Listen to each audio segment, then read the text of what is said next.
पशुपालक मित्रांनो नमस्कार।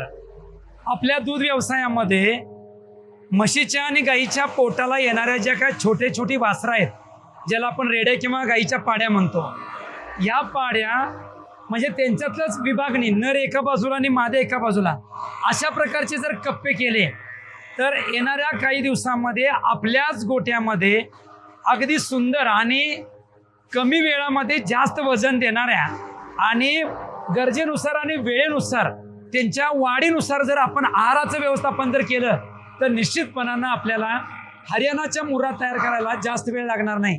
यासाठी या जनावराला निवांत फिरण्यासाठी, निवांत बसण्यासाठी, चारा खाण्यासाठी अशा पद्धतीचं या ठिकाणी आपल्याला कप्पे करणं आवश्यक आहे। याच्यामुळं जनावराची दिवसाची वाढ ह्या रेडी पाडींची 500 ग्रॅम आणि ह्याच्या पाडीची जवळजवळ 800 ग्रॅम दिवसाला वाढ होते। तर अशाच पद्धतीचं व्यवस्थापन करायला पाहिजे। धन्यवाद।